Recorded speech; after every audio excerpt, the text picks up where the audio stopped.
여러분 반갑습니다. 오늘은 새로운 RAD 스튜디오 10.2 도쿄를 소개하는 자리입니다. 10.2 버전은 많은 분들이 기다리시던 리눅스 서버 개발을 지원합니다. 10.2 버전에서 어떤 새로운 내용이 있는지 바로 시작하겠습니다. 자, 오늘 진행할 순서입니다. 먼저 RAD 스튜디오에 대한 소개를 합니다. 그리고 개발 생산성을 높여줄 ID 생산성 기능에 대해 알아보겠습니다. 그리고 간단하게 윈도우 10 애플리케이션 제작 기능에 대해서도 알아보겠습니다. 그리고 기다리시던 리눅스 개발에 대해 데모와 함께 좀 더 자세히 알아보도록 하겠습니다. 그리고 파이어닥을 이용한 데이터베이스 앱 제작에 대해서도 알아보고요. 새로 추가된 그리고 강화된 라이브러리 기능을 살펴봅니다. 그리고 모바일 사물 인터넷 구현을 위한 확장성 높은 REST API 제작 기능에 대해 알아보고 마무리 및 Q&A 시간을 갖도록 하겠습니다. 자, 발표자 소개를 하면 저는 김현수입니다. RAD 스튜디오 에반젤리스트로 활동하고 있습니다. 오늘 진행할 내용이나 평소 궁금하셨던 내용은 웨비나의 퀘스천 기능 또는 화면의 이메일 주소 또는 데브기어 테크 게시판을 통해 질문 주시기 바랍니다. 자, 그럼 시작하겠습니다. 먼저 RAD 스튜디오를 소개합니다. RAD 스튜디오는 윈도우, 안드로이드, iOS, 맥, 이제는 리눅스까지 하나의 소스 코드로 다양한 플랫폼용 네이티브 앱을 개발할 수 있습니다. 이 신속한 개발 방식은 사업적으로는 빠르게 시장에 진입할 수 있는 기회를 제공합니다. 개발자 측면에서는 동일한 개발 시간에 다양한 결과물을 개발할 수 있도록 지원해줍니다. 또한 최근에 다양한 클라우드인 아마존 웹 서비스, 마이크로소프트의 아주어 등의 클라우드 환경과 그리고 여러분들의 백엔드 서비스와 연동할 수 있는 방법을 손쉬운 컴포넌트 기반으로 제공을 합니다. 그리고 기존 서비스를 모바일과 사물 인터넷으로 확장할 수 있는 블루투스 LE, 비콘, 와이파이, 레스트 라이브러리 등의 기술도 컴포넌트로 제공해 손쉽게 구현할 수 있습니다. RAD 스튜디오는 최신 버전의 메이저 운영체제를 하나의 소스코드로 개발 지원합니다. 공식 지원하는 플랫폼은 윈도우 10 애니버서리 업데이트, 그리고 맥 OS 시에라, iOS 10, 안드로이드 N, 그리고 리눅스 64비트가 이번 버전에서 추가되었습니다. RAD 스튜디오는 윈도우 10을 위한 강력한 VCL 컨트롤과 윈도우, 맥, iOS, 안드로이드를 개발할 수 있는 파이어몽키를 제공합니다. VCL과 FMX 두 개의 강력한 프레임워크는 시각적으로 빠르게 개발할 수 있는 비주얼 컴포넌트를 제공하고 다양한 속성과 이벤트 설정 등을 통한 원하는 시간을 단시간에 아주 멋진 UI를 포함해 개발할 수 있습니다. 그리고 아마존 웹 서비스, 마이크로소프트의 아주어 등과 연결할 수 있고 백엔드 애저 서비스인 파스, 킴비 등의 바스와 강력한 백엔드 시스템과 연결해 원격 푸시, 클라우드 기반 스토리지를 활용할 수 있습니다. 또한 그 외에 기업용 서비스 또한 여러분들의 서비스에 연결할 수 있는 REST 그리고 HTTP 클라이언트 라이브러리를 제공합니다. 이 기능들은 플랫폼에서 지원하는 라이브러리를 직접 이용하고 플랫폼의 네이티브 HTTPS 등을 지원합니다. 그리고 가장 유명한 NoSQL이죠. 몽고DB를 이용한 서비스를 제공할 수 있도록 몽고DB를 완벽 지원합니다. RAD 스튜디오는 최근 흐름에 맞게 광범위한 사물 인터넷 연결을 지원해 여러분들의 서비스를 모바일과 사물 인터넷으로 확장할 수 있는 기회를 제공합니다. 블루투스와 블루투스 LE 그리고 와이파이, 레스트 라이브러리 등등의 기반 기술부터 게딧 패키지 매니저를 통해 바로 사용할 수 있는 수많은 IoT 컴포넌트를 추가 설치해서 개발할 수 있습니다. 비콘 펜스 기술을 이용해 지역 내 진입 알림, 실내외 길찾기 등을 지금 바로 적용할 수 있습니다. 다양한 사물 인터넷 장비와 센서에서 데이터를 수집하고 싱 포인트를 이용해 분산된 장치에서 데이터 수집 및 모니터링을 할 수 있습니다. C++ 빌더는 윈도우와 모바일에서 C++ 11 문법을 지원합니다. 클랭 확장 컴파일러를 이용하여 RAD 모델을 지원하기 때문에 종전과 마찬가지로 컴포넌트 기반으로 빠르고 더욱 강력한 개발을 할 수 있습니다. C++ 11은 람다, 무브 세그먼트, 오토매틱 타입 디렉션, 레인지4 등의 다양한 문법을 제공해 거의 새로운 언어 같은 느낌을 제공합니다. 델파이는 현대식 오브젝트 파스칼 프로그래밍 언어 기반으로 윈도우, 맥OS X, 안드로이드, iOS, 리눅스까지 모든 플랫폼을 지원하는 고성능 네이티브 컴파일러를 제공합니다. 최고로 사용하기 쉬운 완벽한 객체 지향 프로그래밍 RAD 언어입니다. 국내외 대규모 델파이 개발자 커뮤니티를 활용할 수 있습니다. 델파이 10.2 베를린에서는 대용량 메모를 지원하는 델파이 스탠드얼론 컴파일러를 제공합니다. 자, 이번에는 ID 생산성 기능입니다. 최근 출시된 10 시애틀과 10.1 베를린 그리고 업데이트들에서는 다양한 생산성 기능들이 추가되었습니다. 그중 리팩토링, 클립보드 히스토리, 멀티페이스 등은 저도 아주 유용하게 사용하는 기술 기능들입니다. 기능들이 많이 추가되다 보니 ID 메뉴가 너무 많아졌습니다. 이번 버전에서는 ID 메뉴 개선 작업이 있었습니다. 같은 범주의 기능들을 모아 서브 메뉴로 구성했기 때문에 메뉴를 찾는 시간이 좀 더 단축될 것으로 기대됩니다. 또한 10.2 도쿄에서 강화된 ID 내용으로 코드 인사이트와 코드 완성 이 기능들은 이제 정적 및 동적 배열을 올바르게 처리합니다. 그리고 서로 다른 DPI에서 폼을 디자인하고 오픈하는 것에 대한 지원이 향상되었습니다. 자, 그리고 코드 편집기 탭의 컨텍스트 메뉴에 Show in Explorer 메뉴를 통해 해당 소스 코드가 위치한 탐색기를 바로 열 수 있습니다. 이 기능은 프로젝트 매니저에서 제공했던 기능으로 이제 파일별로 탐색기를 바로 열 수 있게 되었습니다. 자, 그리고 ID가 처음 실행되는 속도가 빨라졌다고 합니다. 네트워크 부하가 높거나 네트워크 연결이 끊긴 상태에서도 빠르게 시작할 수 있습니다. 자, 100개가 넘는 프로젝트가 있는 대형 프로젝트 그룹을 지원하는 기능이 개선되었습니다. 그리고 프로젝트의 매니페스트 파일 지원은 이제 인보커, 하이에스트 어베일러블 및 리콰이어 어드미니스트레이터와 같은 몇 가지 실행 수준을 지원하는 UI 액세스 플러그도 설정할 수 있게 되었습니다. 또 iOS와 macOS 변경에 따른 디버깅 오류 핫픽스도 이번 버전에 여전히 적용됩니다. 자, 다음은 10.1 베를린 업데이트 2에서 선보인 퀵 에디트 기능입니다. 퀵 에디트는 신속하게 UI를 개발할 수 있도록 지원하는 기능입니다. 폼 양식을 설정하고 많이 사용하는 컨트롤 또는 컴포넌트를 추가하고 아이콘 및 이미지 리스트 등의 그래픽 컨트롤을 폼에 추가 및 지정하고 컴포넌트 이름 변경, 캡션 변경, 컨트롤 정렬, 색상 변경 등 일반 속성들을 빠르게 수정할 수 있습니다. 현재 VCL에 한해 지원하고 있으며 파이어몽키는 지원 계획 중입니다. 다음으로 설치 경험이 대폭 개선되었습니다. RA 스튜디오는 설치 과정을 개선해 최소 기능으로 설치해 시스템을 구축하고 언제든지 필요한 플랫폼을 추가 설치할 수 있게 되었습니다. 설치 프로그램도 게딧 기술 기반으로 구현되었으며 10.2 버전부터 패러럴 다운로드, 즉 병렬 다운로드가 적용되어 더 빠르게 설치 과정이 진행됩니다. 물론 전형적인 오프라인 설치 프로그램, 즉 ISO 이미지도 계속 사용할 수 있습니다. 윈도우 10 애플리케이션 제작 살펴보고 가겠습니다. RA 스튜디오 10.1 베를린 업데이트 2 애니버셔리 에디션에서는 윈도우 10 스토어를 지원했습니다. 이미 제작한 윈32 또는 윈64 애플리케이션을 윈도우 10 스토어에 등록 및 판매할 수 있습니다. 이 기능은 마이크로소프트 윈도우 10 1주년 업데이트인 애니버셔리 업데이트 일환으로 데스크탑 브릿지, 일명 센터니얼 브릿지 기술을 통해 클래식 윈32, 64 어플리케이션을 유니버셜 윈도우즈 플랫폼 애플리케이션으로 패키징해 스토어에 등록하는 기술입니다. 윈도우 10 미리 보기 모드를 지원하는 실행 파일이 생성됩니다. RAD 스튜디오는 데스크탑 브릿지를 지원하는 첫 번째 IDE로 마이크로소프트 윈도우 개발자 플랫폼 부사장인 켈빈 갈로는 다음과 같은 인터뷰를 진행했습니다.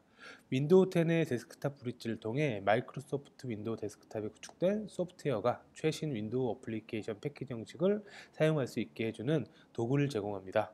이를 통해 보다 깨끗한 설치, 제거 및 업데이트, 윈도우 스토어 및 윈도우 스토어 포 비즈니스를 통한 새로운 배포 기회를 얻을 수 있으며 알람과 같은 유니버셜이 윈도우 플랫폼 기능으로 소프트웨어를 향상시킬 수 있습니다. 개발자는 이제 RAD 스튜디오를 사용해 데스크탑 브릿지를 사용하는 애플리케이션을 직접 구축할 수 있게 되어 매우 기쁩니다. RAD 스튜디오는 데스크탑 브릿지를 지원하는 최초의 개발자 아이디이며 큰 제작성 없이도 기존 응용 프로그램을 빠르게 마이그레이션 할 수 있습니다. 라고 마이크로소프트 윈도우 개발자 플랫폼 부사장인 켈빈 갈로가 이렇게 이야기해 주셨습니다. 이번 파트에서는 델파이 리눅스 개발에 대해 알아보겠습니다. 10.2 도쿄 버전부터 델파이 리눅스 개발을 지원합니다. 이제 여러분들은 그동안의 델파이 개발 기술과 노하우를 리눅스 어플리케이션 개발에 활용할 수 있습니다. 이제 하나의 소스 코드로 윈도우, 맥, 안드로이드, iOS, 리눅스용 네이티브 앱을 빌드하고 컴파일할 수 있습니다. 리눅스 개발 지원은 UI가 없는 콘솔과 서버용 64비트 어플리케이션 개발에 집중합니다. 현재 리눅스 중 우분투와 레드햇을 공식 지원하지만 대부분의 배포판에서도 작동할 것으로 예상합니다. 리눅스에서도 다른 플랫폼들과 마찬가지로 RTL, DBRTL, IOUtils, 파일 시스템, 파이어닥, HTTP, REST, 클라우드, 웹브로커, 데이터 스냅, EMS, JSON, XML 등등의 라이브러리가 리눅스를 지원합니다. 지금 소개한 라이브러리를 사용하는 여러분들의 코드들은 그대로 리눅스 머신에서도 동일하게 동작할 것입니다. 참고로 C++ 빌더의 리눅스 지원은 10.2 도쿄 업데이트 1에서 지원 예정입니다. C++ 빌더 개발자분들은 조금만 더 기다려 주시기 바랍니다. 델파이 리눅스 컴파일러는 64비트 인텔 리눅스 대상으로 지원합니다. 리눅스 컴파일러는 LLVM 컴파일러 기반이며 자동 참조 카운트를 사용하고 첫 번째 인덱스 기반의 문자열이 사용됩니다. 잘 참조하시고요. 리눅스 플랫폼은 리눅스 SDK를 개발 환경으로 가져오기 위해 리눅스 머신이 필요합니다. 다른 iOS, 맥 환경과 같이 PA 서버를 통해 리눅스 박스와 윈도우 개발 환경을 연결해야 합니다. 리눅스 컴파일러는 온전히 윈도우 기반에서 진행됩니다. 리눅스 애플리케이션을 리눅스에 배포하고 디버깅하기 위해서도 PA 서버가 사용됩니다. 빌드된 실행 파일과 라이브러리를 직접 배포할 수 있으며 리눅스 시스템 환경에 따라 사용 권한을 조정해야 합니다. 자, 그러면 RAD 스튜디오 리눅스 개발 환경 설정하는 과정을 함께 알아보겠습니다. RAD 스튜디오 리눅스 개발 환경 설정은 하단 링크를 통해서 설명하도록 하겠습니다.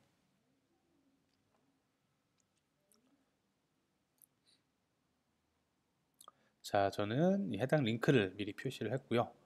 자, 리눅스 개발 환경 설정은 이 순서로 진행을 하겠습니다. 리눅스 OS가 설치가 되어 있어야 되고요. RAD 스튜디오가 설치가 되어 있어야 됩니다.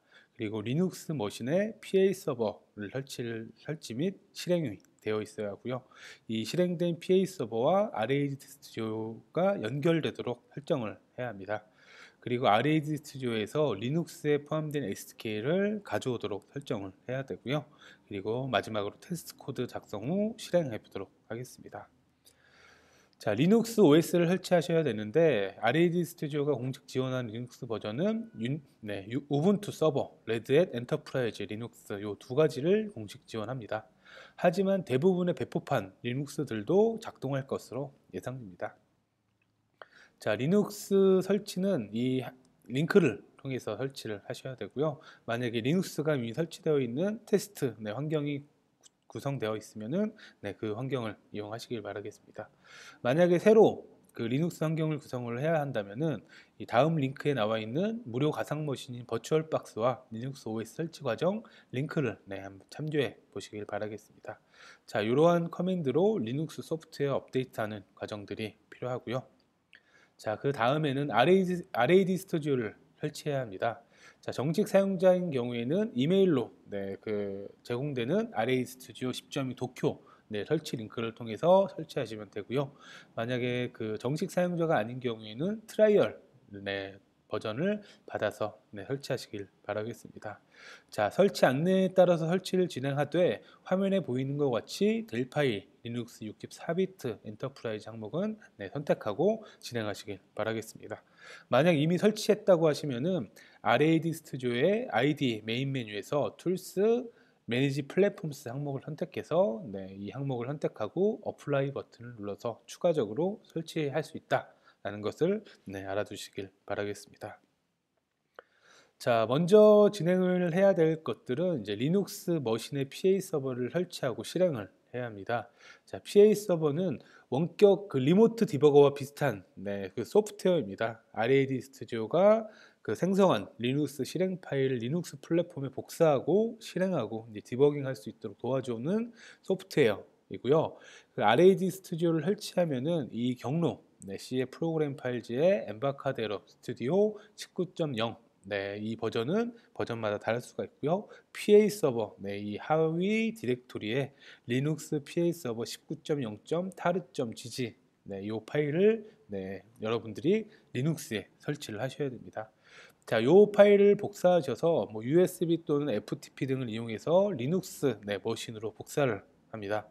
그리고 터미널을 열고 리눅스 PA 서버 19.0 taru.gg 파일을 압축 해제합니다. 이러한 명령어가 사용될 것이고요. 자, 이렇게 이제 그 결과물이 나오게 되고, 그리고 이 PA 서버를 실행하게 되는데, 이 과정을 리눅스 머신에서 함께 살펴보겠습니다. 자, 리눅스에서 터미널을 하나 여시고요.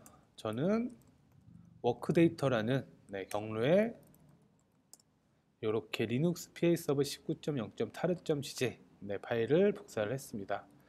taru.xvf 리눅스 이러한 명령어로 이 PA 서버 리눅스 PA 서버를 압축 해제하시면은 PA 서버 다시 19.0 디렉토리가 생성이 될 것입니다. 자, 이렇게 이제 그 압축 해제된 곳엔 이러한 파일들이 있고요. 그 중에서 PA 서버를 실행을 해야 됩니다. PA 서버 엔터. 자, 그 다음에 연결해서 사용할 비밀번호를 입력하고 엔터를 누르면은 이렇게 64211 포트로 실행이 됐다. 그 다음에 I 커맨드를 이용해서 현재 이 PA 서버가 제공하는 IP 주소를 확인할 수가 있고요. 기타 명령어는 물음표 엔터 치시면은 또 다른 커맨드 명령어들도 확인을 할 수가 있습니다. 우선 이 IP 주소를 잘 숙지하시고요.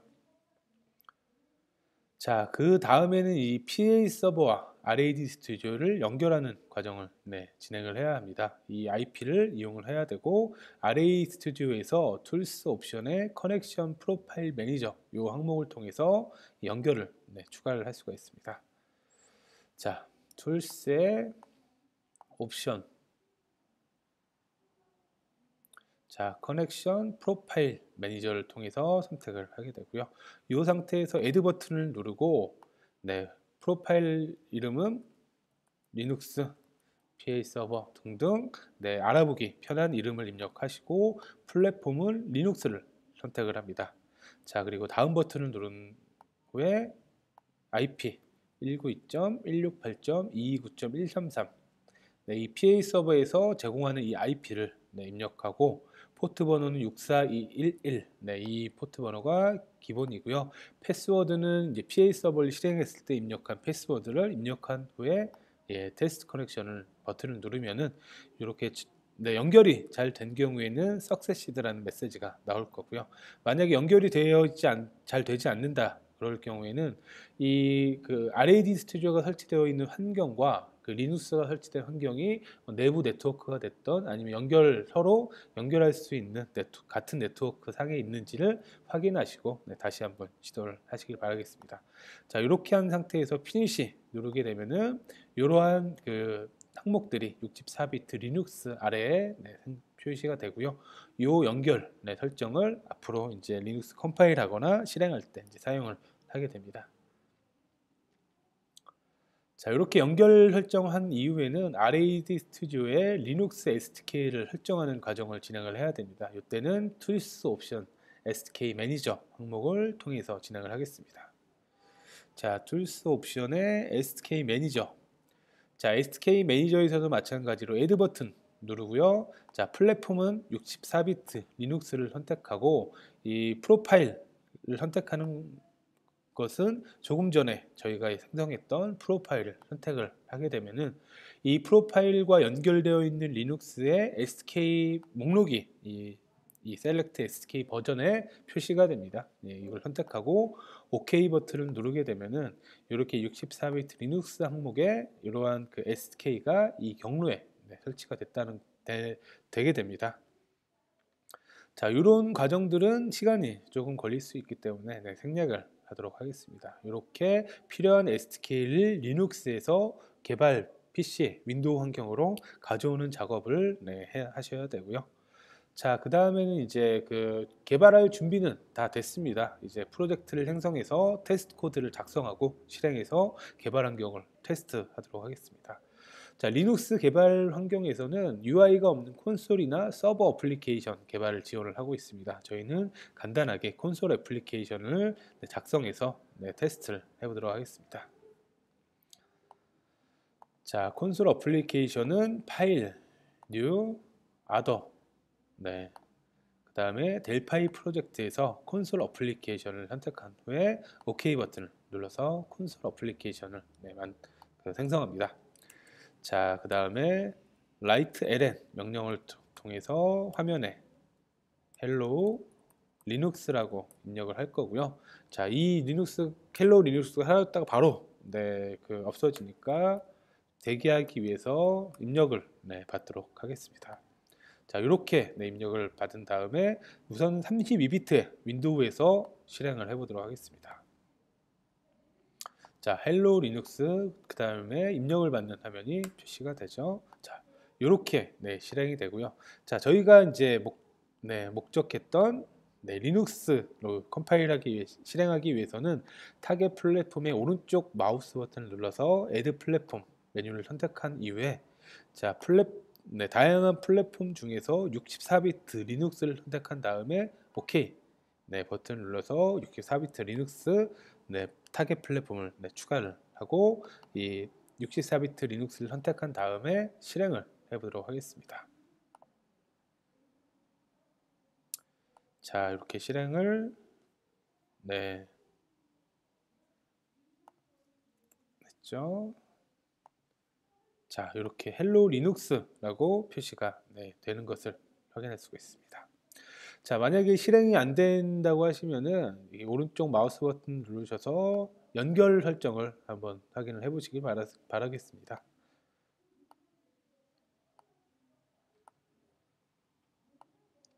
자, 이렇게 테스트 코드 작성하고 빌드 및 실행까지 하시면 되고요.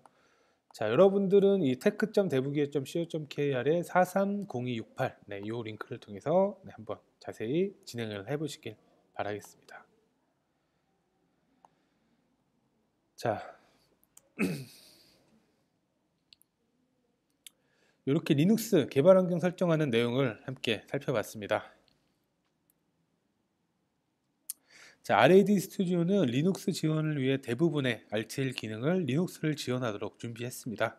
사실 대부분의 RTL 기능들은 이미 멀티 플랫폼을 지원하도록 구현되어 있으며 몇몇 개의 리눅스 종속적인 기능이 구현된 예를 들면 경로를 제공하는 유닛 등에 한해 리눅스 플랫폼 지원하도록 적용되었습니다. 자, 시스템, 익셉션, 커널, 포시엑스, 헤더, 그 파일 시스템, IOUtils, RTTI, 스레드와 패러럴 라이브러리 등 그리고 리눅스 네이티브 HTTP 클라이언트 라이브러리를 지원합니다. REST 클라이언트, net HTTP 클라이언트 등을 사용하시기 바라겠습니다. XML과 JSON 데이터를 활용할 수도 있습니다. 자동화 테스트 기술인 DUnitX를 통해 리눅스 코드를 리팩토링 할 수 있습니다.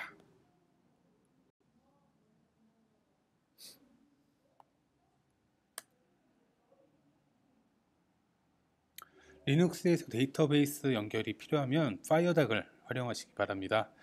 리눅스를 지원하는 DBMS용 파이어닥 드라이버를 제공합니다. MySQL과 MariaDB, 인터베이스와 파이어버드, 오라클 SQL 서버, 사이베이스, DB2, 몽고DB, SQLite 등의 대부분의 DBMS를 지원합니다. 단 인포믹스는 제외됩니다. 그리고 윈도우 종속적인 MS 액세스와 데이터 스냅, DB 익스프레스 드라이버는 제외되었습니다. DB 익스프레스 컴포넌트를 직접 이용하시길 바랍니다. 리눅스에서 인터넷 클라이언트와 서버 역할을 모두 구현할 수 있습니다. 리눅스 서버에서는 다른 서버와 연결해 필요한 정보를 가져올 수 있어야 하기 때문에 서버이지만 클라이언트 기술이 필요합니다. 인디 클라이언트와 서버 라이브러리를 사용할 수 있습니다. 웹브로커, 데이터 스냅, RAD 서버 모듈 등을 구현할 수 있습니다. 아파치 모듈 또는 스탠드얼론 형태의 독립 실행형 서버를 구축할 수 있습니다. 클라이언트 라이브러리로는 HTTP, REST 클라이언트 라이브러리를 통해 리눅스의 네이티브 HTTP 클라이언트를 통해 통신할 수 있으며 아마존 웹 서비스 아주어와 같은 클라우드, 백엔드 애주어 서비스 클라이언트 등도 활용할 수 있습니다. 또한 SOAP 클라이언트들도 구현할 수 있습니다. RAD 스튜디오에서 리눅스 기반 웹 서비스 제작하는 내용을 함께 진행하겠습니다. 리눅스 기반 웹 서비스는 웹브로커 기술을 이용해 콘솔 기반 웹브로커 프로젝트, 아파치 모듈 기반 웹브로커 프로젝트를 제작하는 내용을 다룹니다. 자세한 내용은 하단 링크를 참조할 것이며 여러분들도 이 해당 링크를 참조해서 익혀보시길 바라겠습니다. 자, 리눅스 기반 웹 서비스 제작하는 과정은 이 순서대로 진행을 하겠습니다. 먼저 그 개발 환경을 설정을 할 것이고요. 그 다음에 콘솔 기반 웹브로커 프로젝트를 만들고 리눅스에서 실행해 보도록 할 것이고요.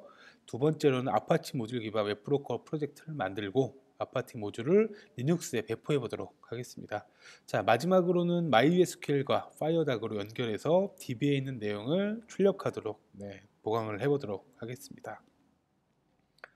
자, 첫 번째 콘솔 기반 웹브로커 프로젝트 같은 경우에는 자, 파일 뉴 아더 메뉴에서 델파이 프로젝트의 웹브로커 항목을 선택하시면 웹서버 어플리케이션을 선택할 수가 있고요.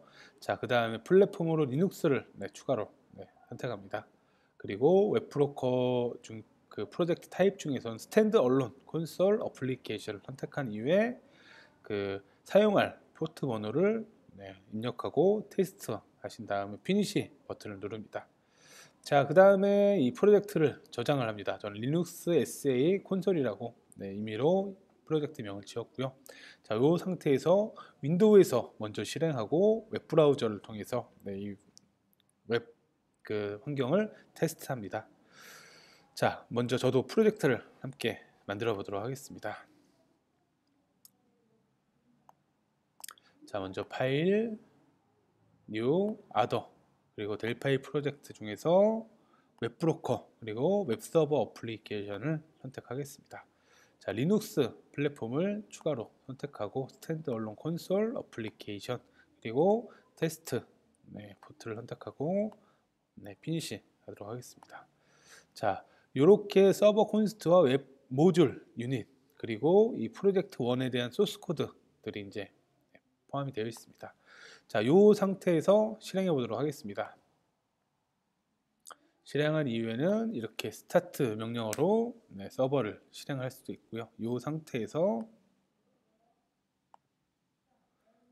로컬 호스트에 8080 하면은 웹 서버 어플리케이션이라는 문구가 표시가 되는데, 이 문구는 웹 모듈 유닛 안에 포함되어 있는 디폴트 핸들러 액션에 이 내용들이 표시됩니다. 자, 자세한 내용은 시간 관계상 다루지는 않을 거고요. 자, 그리고 이제 다음으로 수정할 내용은 이 런 서버에서 지금은 스타트 명령어를 입력해서 실행을 해야 하지만 바로 실행할 수 있도록 프로젝트를 중단하고 스타트 서버 이 메소드를 이 L서버 디폴트 포트를 입력한 이후에 하나 추가하도록 하겠습니다. 그렇게 되면 시작하자마자 스타트 서버로 바로 실행을 하도록 했습니다. 자, 요 과정이었고요. 자, 다음으로는 이제 리눅스에서 실행하기 위해서 리눅스에서 PA 서버를 실행을 하고요. 자, 리눅스 환경입니다. 자, 홈 디렉토리에서 저는 워크데이터 아래에 PA 서버 다시 19.0에 PA 서버를 설치를 했고요. 자, ./PA 서버로 실행을 하고 입력할 때 비밀번호, 그리고 현재 IP 네, 확인해서 이렇게 네, 입력을 했고요.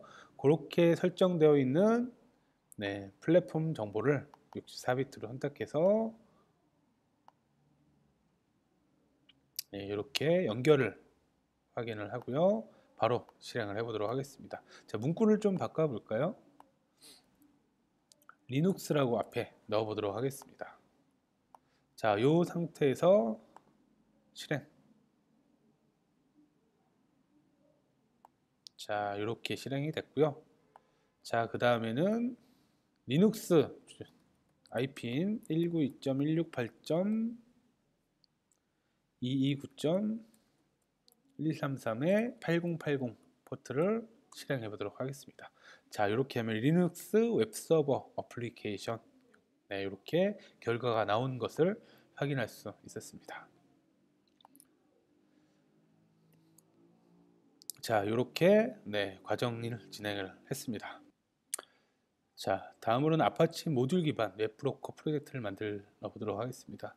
자, 웹브로커 프로젝트는 네, 파일 뉴 아더 데이터 웹브로커의 웹서버 어플리케이션 선택하시고, 자, 이번에는 웹브로커 프로젝트 타입을 아파치 다이나믹 링크 모듈로 선택을 합니다. 자, 그 다음에 아파치 버전과 아파치 모듈 이름 등을 입력하고 네, 완료하신 이후에 저장을 하겠습니다. 자, 함께 진행을 해볼까요? 자, 파일 뉴 아더 그리고 델파이 프로젝트에서 웹브로커 웹서버 어플리케이션 선택하고 OK 버튼을 누릅니다. 자, 리눅스 선택하시고요. 그리고 이번에는 아파치 다이나믹 링크 모듈을 네, 선택하겠습니다. 그 다음에 아파치 버전 그리고 네, 아파치 모듈 이름 등을 네, 입력을 하는데, 이 이름은 그 아파치 모듈에 네, 등록을 할 때 사용을 하기 때문에 되도록이면 여러분들이 서비스라고 하면은 여러분들 서비스 이름에 맞게 약간 수정을 하시면 네, 좋겠습니다. 그 다음에 피니시. 자, 누르게 되면은 네, 모드 언더바 웹브로커.dll 윈도우 같은 경우는 이렇게 나오고요. 만약에 64비트 리눅스를 선택하시게 되면 lib 모드 언더바 웹브로커.so 이런 형태로 네, 결과물이 생성이 될 것입니다. 자, 마찬가지로 웹 모듈 유닛에서 여러분들이 뭐 비즈니스 로직을 구현을 하시면 되고요. 저희는 리눅스 아파치 모듈 웹서버 어플리케이션이라고 지정한 다음에 저장을 하겠습니다. 자, 우선은 데스크탑에 리눅스라고 지정을 하고 네, 그냥 다 저장을 하도록 하겠습니다. 자, 이 상태에서 빌드 네, 컴파일을 한 이후에 자, 바탕화면에 있는 리눅스의 디렉토리로 가보시면은 64비트 리눅스 그리고 디버그 경로 하위에 보시면 lib 모드 언더바 웹브로커.so 파일이 네, 생성이 될 것입니다. 자, 이 과정까지 진행을 했고요. 자, 이렇게 생성된 SO 파일을 아파치 모듈로 복사하기 위해서 리눅스에 네, 그 복사를 하고요. 저는 SCP라는 FTP 프로그램 이용을 했고요. 그리고 아파치 모듈에 디렉토리 복사하고 모듈 활성화하는 내용, 네, 그리고 사이트 등록까지 쭉 진행을 해보도록 하겠습니다. 자, 먼저 이제 리눅스에 복사하기 위해서는 FTP 프로그램을 저는 이용을 하겠습니다. 자, 리눅스 서버에 로그인 하고요. 자, 그 다음에 바탕화면에 있는 리눅스 그리고 리눅스 64 디버그 경로에 있는 lib 모드 언더바 웹브로커.so 파일을 자, 제 작업 경로 쪽으로 네, 이동을 하겠습니다. 자, 이렇게 이동을 했고요. 자, 그 다음에 할 일은 아파치 모듈 디렉토리로 복사하겠습니다. 유저 lib 아파치2 모듈. 자, 터미널을 하나 열고요.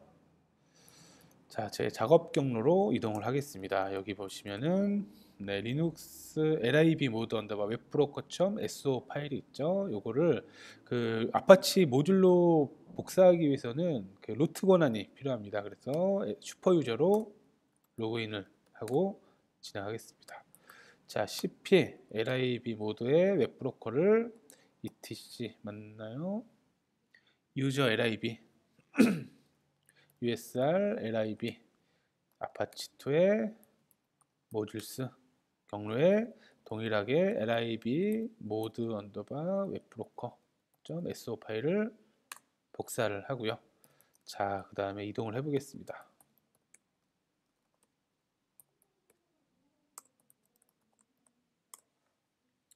자, 경로를 확인해 보면은 여기 제가 복사한 lib 모드 언더바 웹브로커.so 파일이 복사된 것을 확인할 수 있고요. 자, 그 다음에는 이제 아파치2 모듈 활성화 등록을 하도록 하겠습니다. 아파치 모듈에 추가하는 작업이고요. 요거는 etc 아파치2의 모드 enables 디렉토리에다가 작업을 해야 됩니다. cd etc 아파치2의 모드 enables 경로로 가서 자, 여기 보시면 lib 모드 언더바 웹브로커.로드 파일을 생성을 해야 되는데 아마 저는 이미 이제 테스트한다고 이게 생성이 되어 있어요. 하지만 요것들을 여러분들은 이 나노 에디터 형태로 나노 띄고 lib 모드 언더바 웹브로커.로드 파일을 만들면은 파일이 있을 경우에는 편집 모드로, 없을 경우에는 생성 모드로 생성이 됩니다. 그래서 저도 동일하게 나노 lib 모드 언더바 웹브로커.로드라고 입력해서 나노 에디터를 열도록 하겠습니다. 여러분들은 아마 비어있는 에디터가 나올 거고요. 로드 모듈 이런 형태로 쭉 입력을 하셔야 되고요. 그 다음에 다 입력한 다음에는 컨트롤 X 엑시트 그리고 세이브 할 것인지 Y 그리고 이 파일명으로 할 것인지 엔터 누르면은 이 파일이 생성이 됐습니다. 자, 그 다음에 아파치를 다시 시작하고요. etc의 init.d 그리고 아파치2 리스타트 하겠습니다. 자, 뭔가 문제가 생겼지만 큰 문제는 아닌 것 같습니다. 자, 그 다음에 할 것들은 이제 아파치2 사이트에 활성화 등록을 합니다. 이때는 etc 아파치2의 사이트 enabled 디렉토리 이동합니다. cd etc 아파치2 사이트 enabled 자, 여기 보시면 005 언더 다시 default.conf 파일도 마찬가지로 나노 에디터를 이용해서 열게 되고요. 자, 이 나노 에디터에서는 이 로컬호스트 그리고 로컬호스트 이 세 가지 라인을 입력을 하셔야 됩니다. 자, 로케이션 쪽에는 이 슬러시 웹브로커라는 이제 디렉토리를 이용해서 이 핸들러를 호출하겠다라는 의미이고요. 여러분들은 이제 IP 뒤에 슬러시 웹브로커라는 주소로 요청을 하게 되면은 lib 모드 언더바 웹브로커 로드 파일을 등록되어 있는 모듈이 실행이 되도록 이 세 가지 줄을 복사를 하신 다음에 마찬가지로 컨트롤 X 그리고 Y 엔터 형태로 저장하시고 나오면 되겠습니다. 자, 이렇게 이제 진행한 이후에 그 리눅스 IP와 웹브로커라는 주소로 입력 호출을 해보도록 하겠습니다. http 192.168. 229.133의 웹브로커.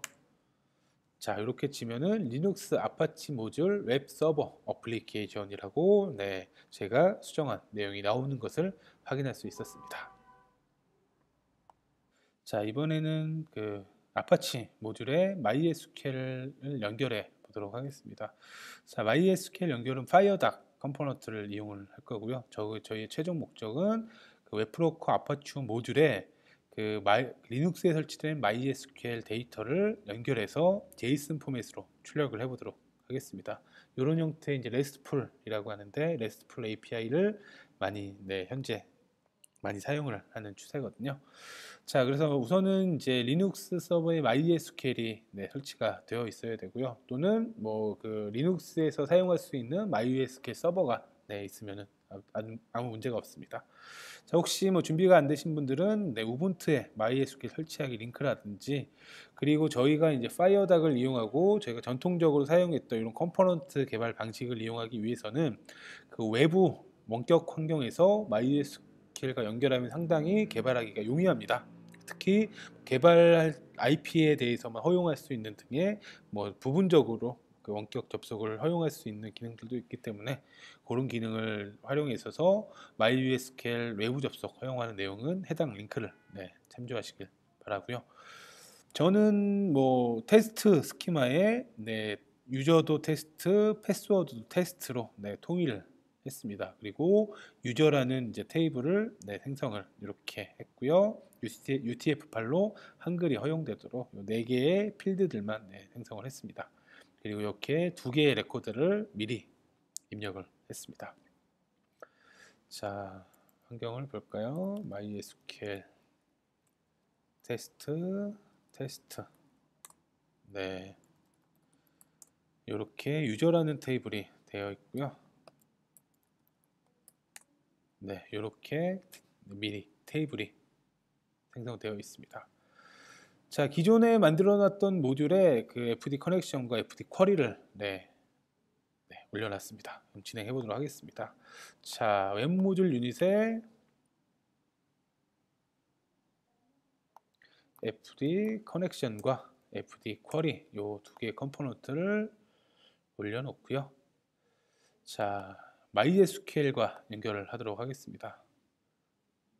MySQL을 선택하고 데이터베이스는 테스트, 유저네임도 테스트, 패스워드도 테스트, 그리고 서버는 192.168.129.133. 자, 그리고 캐릭터 셋은 UTF-8. 이렇게 해서 테스트에서 연결해서 연결 성공을 확인을 했고요. 자, 그리고 FD 쿼리에서는 select all from user로 실행해서 내용이 나오는 것을 확인할 수 있습니다. 자, 로그인 프롬 포트 false로 지정을 해놓고요. 자, 이 과정을 통해서 그 MySQL에 있는 데이터와 연동을 할 수 있고, 그 이외에는 여러분들이 뭐 윈도우 개발했던 것들과 비슷한 형태로 개발을 하시면 됩니다. 자, 이 내용을 이제 제이슨 포맷으로 작성을 하기 위해서는 유즈절에 이 2개 유닛을 추가를 하겠습니다. 이 2개 유닛을 추가하되 주의하실 점은 이 클래스 그룹 아래에 추가를 하시길 바라겠습니다. 위에 추가가 되면은 이 유닛이 그 뭐 VCL 유닛인지 아니면은 그 멀티 플랫폼용 유닛인지를 파악을 할 수 없기 때문에 여기에다가 추가를 하기를 하시길 바라고요. 자, 그리고 쿼리 유저라는 메소드를 하나 만들도록 하겠습니다.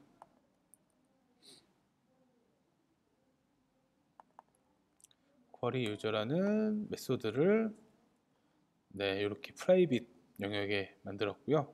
자, 저는 컨트롤 시프트 C를 이용해서 이 임플리먼테이션에 있는 내용을 이 인터페이스 영역으로 자동 생성하도록 진행을 했습니다. 자, 이 메소드 안에 있는 내용을 살펴보면은 이때는 JSON 오브젝트 라이터를 이용을 할 거고요. 요거는 system.json 라이터에 정의가 되어 있습니다. 이 라이터를 생성하고, 자, 스타트 오브젝트, 이 스타트 오브젝트는 이런 형태의 꺽쇠, 제이슨 오브젝트의 시작을 알리는 이 꺽쇠를 만들고, 그 다음에 유저스라는 프로퍼티 네임, 그리고 값을, 이 제이슨은 이 키와 밸류 값으로 되어 있습니다. 그래서 이 콜론 다음에 값이 입력이 되는데, 이 값으로는 배열을 사용을 하겠다. 스타트 어레이. 제이슨에서 배열은 요 꺽쇠, 요 꺽쇠가 배열의 시작이고, 마지막도 이렇게 꺽쇠를 사용하게 됩니다. 자, 배열을 사용할 거고, 자, 쿼리를 읽어서 처음부터 끝이 아닐 때까지 반복적으로, 그 다음에 오브젝트를 시작하고, 이 유저 네임은 요 값, 그리고 네임은 요 값 형태로 쭉 작성을 한 다음에 엔드 오브젝트로 끝내고, 네, end 어레이로 네, 끝낸 다음에 이 제이슨 값을 리턴하도록 네, 했습니다. 자, 그 다음에는 컨텐츠에서도 전에는 저희 직접 작성했던 HTML이지만 이때는 제이슨 쿼리 유저라는 제이슨 스트링을 네, 응답하도록 네, 이렇게 구현을 해보겠습니다.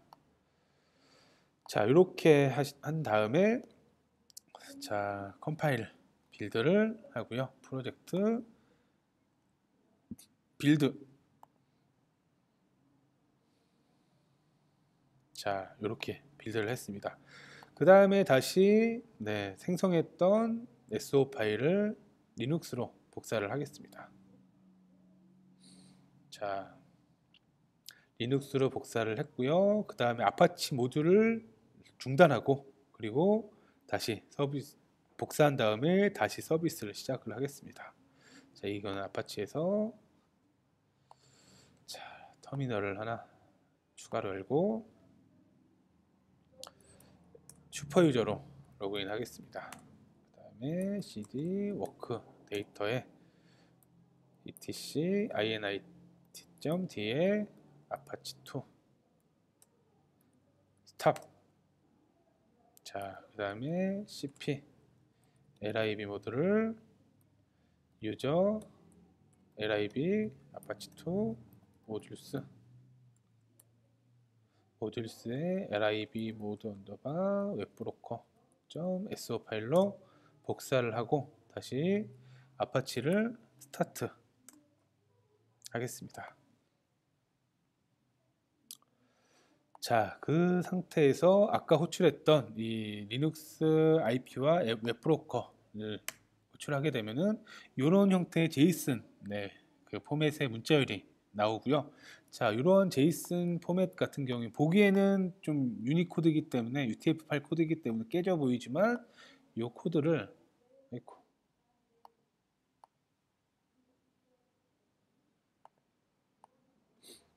뭔가가 웹브라우저에서 잡고 있는 것 같습니다.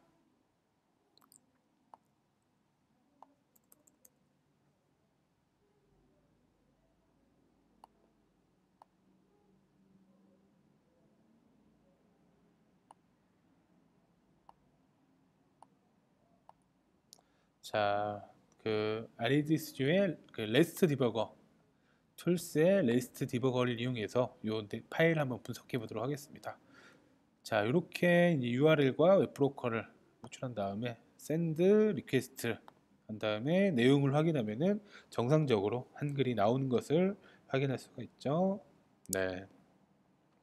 자, 이렇게 네, 내용을 확인을 해봤습니다.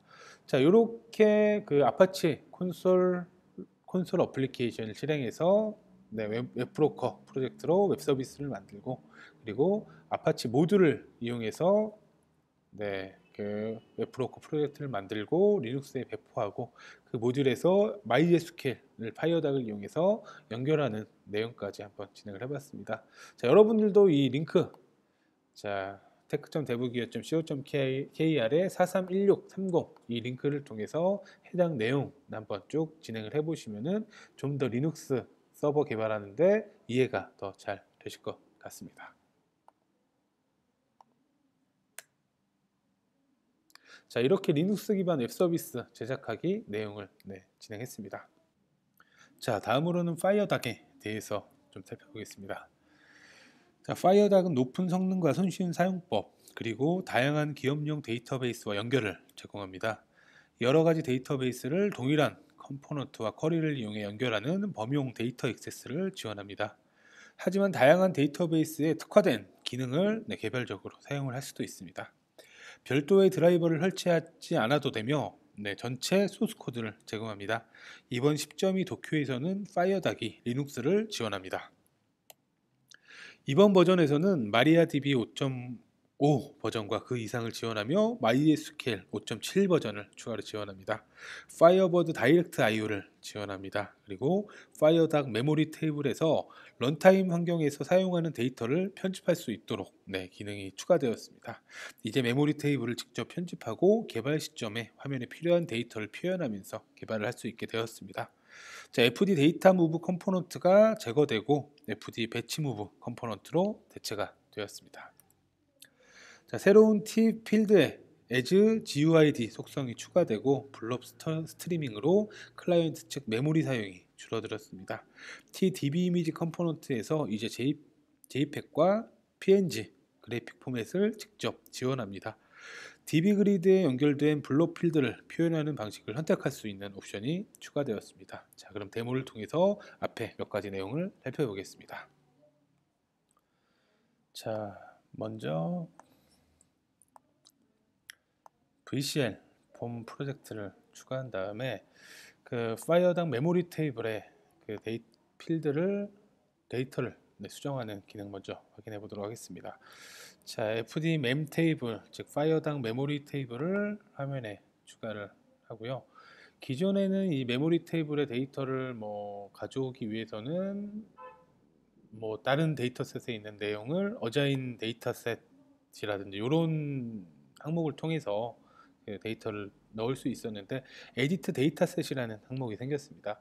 자, 데이터셋을 편집하기 위해서는 편집할 필드가 있어야 되기 때문에 두 가지 정도 추가를 해보도록 하겠습니다. 이름은 스트링으로, 그리고 age는 인티저로 이름과 나이를 입력하고 오른쪽 마우스 버튼으로서 에디트 데이터셋으로 이름은 김현수, 나이는 37세, 8세, 아무튼. 자, 홍길동, 20세 하겠습니다. 자, 그 다음에 OK 버튼을 누른 다음에 데이터 소스를 하나 추가하고 DB 그리드를 하나 추가해서 한번 연결을 해보도록 하겠습니다. 자, 데이터셋은 메모리 테이블, 그리고 데이터 소스는 데이터 소스 1. 이렇게 저희가 편집한 내용들이 추가가 되고요. 이순신 40. 이렇게 원하는 데이터를 수정할 수 있는 메모리 테이블에 에디트 데이터셋 기능이 추가가 되었습니다. 자, 그리고 두 번째로 소개할 내용은 브로필드에 대한 내용을 DB 그리드에 출력하는 내용이 변경이 됐습니다. 자, 우선은 DB 그리드를 테스트하기 위해서 FD 커넥션에 제가 샘플로 사용하는 도서대여 프로그램의 데이터베이스를 연결하고, 자, 캐릭터 셋도 한글로 표현하기 위해서 UTF-8로 연결을 해보도록 하겠습니다. 자, 로그인 프롬프트도 연결하고, 쿼리는 select all from book, 그래서 액티브 시키고 다시 데이터 소스를 FD 쿼리로 연결을 해보도록 하겠습니다. 자, 그 다음에 필드를 모두 추가하고 보기 쉽게 이 와이드 메모가 불업으로 되어 있는 필드인데 이 데스크립션 필드를 보기 좋게 타이틀 옆으로 이동한 다음에 내용을 한번 확인해 보도록 하겠습니다. 자, 북 데스크립션이 이런 형태로 이제 DB 그리드에는 표현이 되어 있는데 사실 와이드 메모라는 것들을 표현을 하지 않는 것이 오히려 더 좋을 정도가 보입니다. 자, 하지만 디스플레이 밸류라는 속성이 추가가 됐고요. 현재는 DV 클래스로 되어 있는데 이거를 클립으로 하면은 이런 형태로, 자, 그리고 핏 같은 경우에는 원래 클래스와 동일한 형태로, 그리고 DV 플로우 하면은 전체 텍스트가 표시되는 형태로 이렇게 브로필드를 표현하는 내용이 변경이 됐습니다. 자, 마지막으로는 DB 이미지가 변경이 됐습니다. 자, DB 이미지가 사실 전에는 비트맵 그래픽 포맷만 지원을 했기 때문에 저도 코드로 이 DB에 있는 JPEG이나 PNG 그런 그래픽 포맷을 코드로 출력하도록 코딩을 많이 했는데 이제는 JPEG과 GIF, PNG 포맷을 지원하도록 개선이 되었습니다. 자, 이것도 데이터 소스를 연결을 하고, 자, 이미지, 북 이미지로 설정을 한 이후에 화면에 잘 표시되도록 스트레치. 이렇게 하면은 현재 요 포맷은 비트맵 포맷이고요. 다른 포맷들이 JPEG 포맷입니다. 자, 이렇게 한 다음에 실행을 해서 자, 다른 포맷을 보여주려고 하는데 이러한 오류가 나더라고요. 자, 그래서 제가 원인을 찾아보니까 이게 아직 델파이의 버그인지는 모르겠지만 저는 레포팅을 하겠습니다. 하지만 요것들을 해결하기 위해서는 이 DB 이미지의 onFind graphic class 요 이벤트에서 이 그래픽 클래스를 지원해주는 기능이 조금 아직 이슈가 있는 것 같습니다. 자, 그래픽 클래스를 TWIC 이미지로 지정을 하면은 되는데 요때 이게 비어있는 이미지일 경우에는 오류가 생기기 때문에 컨텍스트의 스트림의 사이즈가 0보다 큰 경우에 한해서만 이렇게 그래픽 클래스를 TWIC 이미지로 적용을 하게 되면은 이 상태에서 실행을 해보겠습니다. 이 상태에서 다른 JPEG이나 PNG 포맷을 표현을 할 때 모두 정상적으로 표현되는 것을 확인할 수 있었습니다. 자, 이렇게 그 데모를 통해서 살펴봤습니다. 자, 다음으로는 새롭게 추가되고 강화된 라이브러리 기능 살펴보겠습니다. 자, 파이어몽키와 안드로이드 변경 내용입니다. 자, 포게토리가 삭제됐습니다. tForgettory 클래스가 삭제됐고 tfmx 오브젝트의 릴리즈에 대한 호출이 예전 방식이죠. tfmx 오브젝트.pre로 대체가 되었다고 합니다. 자, 그리고 그래픽스 컨트롤들의 멀티 스레딩이 지원됩니다. t비트맵, t캔버스, t컨텍스트 3D에 지원이 되고요. 자, 요 내용은 모든 플랫폼에 적용이 되지만 특히 모바일에서 이 t비트맵이나 캔버스에 대해서 호출할 때 특히 안드로이드 라이브러리를 사용하거나 할 때 많이 좀 복잡하더라고요. 그래서 이제는 스레드 안에서 t비트맵을 생성하거나 전달하는 것들도 이제 아주 자유롭게 사용할 수가 있습니다. 자, 그리고 안드로이드에서 델파이와 자바 스레드가 통일됐고요. 그리고 안드로이드 Z오더와 네이티브 컨트롤을 지원에 대한 준비 작업이 진행 중인 걸로 파악됩니다. 자, 그리고 모든 코드가 자바 UI 스레드에서 동작하기 때문에 더 이상은 call-in UI 스레드 메소드를 사용할 필요가 없기 때문에 지원이 중단되었습니다. 자, 다음으로는 새롭게 시스템 스테이터스 바 속성이 추가가 되었습니다. 자, 이렇게 이제 시스템 스테이터스 바를 표현할지 감출지 또는 이 백그라운드 색상을 어떻게 지정할지에 대해서 아주 손쉽게 속성을 통해서 수정을 할 수가 있습니다. 자, 그리고 아주어 그리고 아마존 웹 서비스에 업데이트된 API 지원이 개선되었고요. HTTP 클라이언트 비동기 기능에 대한 지원이 향상되었습니다. 자, 그리고 파일과 스트림에 대한 새로운 MD5와 샤원 함수를 지원하고요. 자, 스트림 파일에 대한 MD5 샤원 해시 계산을 위해서 시스템.해시가 지원이 됩니다. 자, 그리고 앱 테더링 앱과 앱 간의 데이터를 주고받을 수 있는 앱 테더링 로그 필터링과 메인 스레드의 원활한 동기화를 위해서 싱크로나이즈 이벤트 속성이 추가가 되었다고 합니다. 자, 마지막 파트입니다. 모바일과 사물 인터넷을 위한 확장성 높은 REST API 제작 살펴보겠습니다.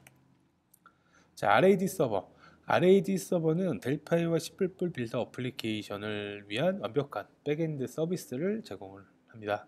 자, RAD 서버는 그 주요 서비스를 살펴보면은 REST API 엔드포인트 퍼블리싱, 즉 클라이언트가 그 서버 쪽에 요청할 수 있는 접점 등을 여러 개 추가로 생성할 수 있는 기능, 그리고 서버의 메타데이터, 서버에 어떤 정보를 제공하는지에 대한 메타데이터를 제공해주는 기능을 제공하고요. 스웨거라는 것을 이용을 합니다. 자, 그리고 원격 푸시 알림과 같은 모바일 푸시 알림 기능을 RAD 서버가 제공을 하고요. 그리고 자주 사용되는 사용자 관리라든지 그룹 관리 같은 기능들이 RAD 서버에 내장되어 있습니다. 자, 그리고 어떤 API를 얼마만큼 사용하는지 사용량 통계를 그래프와 함께 제공해 주고요. 그리고 사용자 위치 근접 서비스를 비콘펜스를 이용해서 제공을 합니다. 그리고 사물인터넷 장비에서 데이터를 수집할 수 있는 IoT 가장자리 모듈들을 제공을 합니다. 자, RAD 서버는 다음과 같은 여러 개의 계층으로 구성되어 있습니다. 먼저 그 클라이언트는 HTTP로 EMS 서버 쪽으로 요청을 하고요. EMS 서버에서는 버전, 정보, API, 유저, 그룹, 설치 경로, 그리고 푸시, 그리고 엣지 모듈 등과 같은 내장되어 있는 데이터와 자, 플러그인 형태의 EMS 패키지를 만들어서 설치를 하게 되면은 내가 원하는 리소스들을 추가를 할 수가 있습니다. 네, 죄송합니다. 자, 그리고 시스템 데이터베이스는 EMS DB를 기본적으로 제공을 해주지만 여러분의 기업용 데이터베이스도 EMS 서버에서 접속해서 제공을 할 수가 있습니다.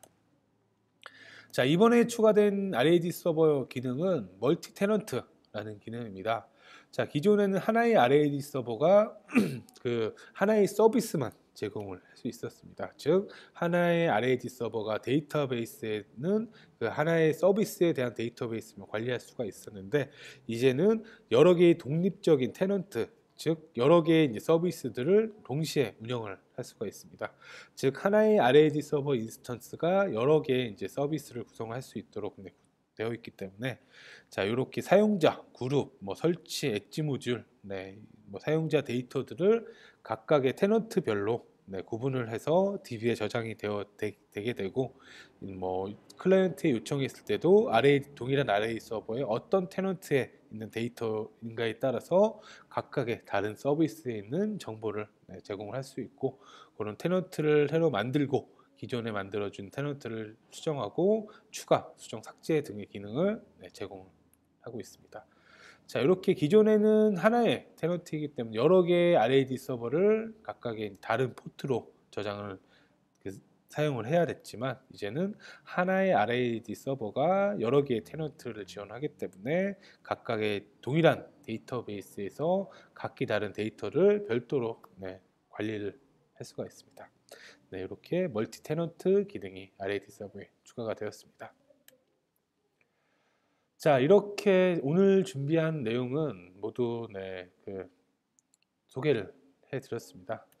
자, 추가 정보 몇 가지 안내를 해드리면은 저희 제품에 대한 상세 정보는 대부기업.co.kr을 통해서 자세히 살펴보실 수 있고요. 자, tech.대부기업.co.kr의 새로운 소식이나 기술 자료 그리고 개발하면서 궁금하셨던 내용들은 개발자 Q&A를 통해서 다른 개발자들의 도움을 받을 수가 있습니다. 자, 그리고 최신 온라인 기술 문서 한글 번역본은 대부기업.co.kr의 독 위키를 통해서 좀 더 자세한 기술 문서들을 확인을 할 수가 있겠습니다. 자, 오늘 준비한 내용은 여기까지고요. 오늘 진행했던 내용에 대한 궁금한 내용들은 퀘스천 기능을 통해서 질문 주시면 계속 답변 드리도록 하겠습니다. 참석해 주셔서 대단히 감사하고 다음에도 더 알찬 내용으로 찾아뵙도록 하겠습니다. 감사합니다.